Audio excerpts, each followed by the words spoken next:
மாணவர்களுக்கு எதிரானது, கிராமப்புற மாணவர்களுக்கு எதிரானது, ஏழை மாணவர்களுக்கு எதிரானது. இந்த நீட் தேர்வு எதற்கு கொண்டு வந்தார்கள் என்று சொன்ன காரணங்கள் பார்த்தீங்கன்னா, இதுக்கு தகுதியற்ற மாணவர்கள் மருத்துவ படிப்பிலே சேர்கிறார்கள். அதே போன்று மருத்துவ படிப்பு வணிகமாக மாறியிருக்கிறது, அதை குறைக்க வேண்டும் என்று இதெல்லாம் சொன்ன நோக்கம், இதெல்லாம் முறியடிக்கப்பட்டிருக்கிற நோக்கமே போயிடுச்சு. ஏன்னா இன்னைக்கு மருத்துவ படிப்பு சேரனா 25 லட்சம் ஓர் ஆண்டிற்கு கட்டணம் கட்ட வேண்டும்.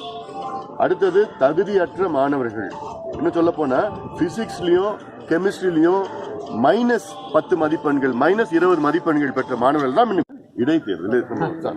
நம்மளுடைய வேலூர் தானே சொல்றீங்க, வேலூர் நாடாளுமன்றம், அது இடைத்தேர்தல் தேர்தல் அது.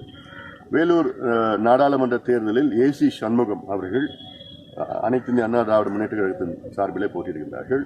நிச்சயமாக அவர் வெற்றி பெறுவார்.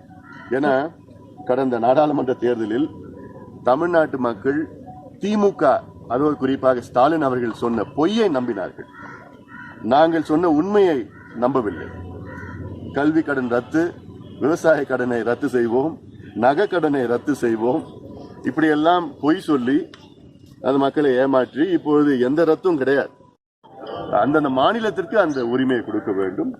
அதற்கு கல்வி என்பது மாநில பட்டியலுக்கு மீண்டும் கொடுக்கும். சார், மொழிக் கொள்கையை பற்றி, மத்திய அரசு மொழிக் கொள்கையை பற்றி என்ன சொல்றீங்க? அதாவது எந்த மொழியும் திணிக்கக்கூடாது. ஹிந்தி கற்றுக்கொள்ளலாம், ஆனால் ஹிந்தியை திணிக்கக்கூடாது. இந்த தமிழ்நாட்டில் தமிழுக்கு முக்கியத்துவம் கொடுக்க வேண்டும். ஆட்சி மொழி தமிழ். அது இல்லாமல் வழக்கு நீதிமன்றத்திலே அங்கு தமிழ் கொண்டு வர வேண்டும் என்று சமீபத்திலே கூட இப்போ உச்சநீதிமன்றத்தில் ஒரு நீதிபதி அவர்கள் சொல்லியிருக்கிறார். அந்தந்த மாநிலத்தில் அந்த தீர்ப்பு வழங்க வேண்டும் என்றெல்லாம். இதற்கு முக்கியத்துவம் கொடுத்து மத்திய அரசு அந்தந்த மாநிலத்தினுடைய உரிமைகளை, அந்தந்த மாநிலத்தில் உள்ள கலாச்சாரம், மொழி, பண்பாடு, நாகரிகம் அதையெல்லாம் கடைபிடித்து அதற்கு மதிக்க வேண்டும் மத்திய அரசு.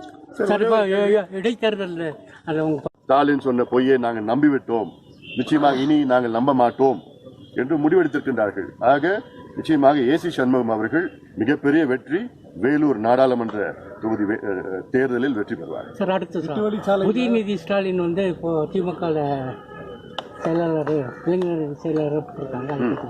அவங்க கட்சி உட்கட்சியுடைய, அது அவங்க உட்கட்சியுடைய பிரச்சனை. அது கலைஞர் அவர்கள், பிறகு ஸ்டாலின் அவர்கள், பிறகு உதயநிதி அவர்கள், பிறகு உதயநிதி பிள்ளைகள் எல்லாம் வருவார்கள்.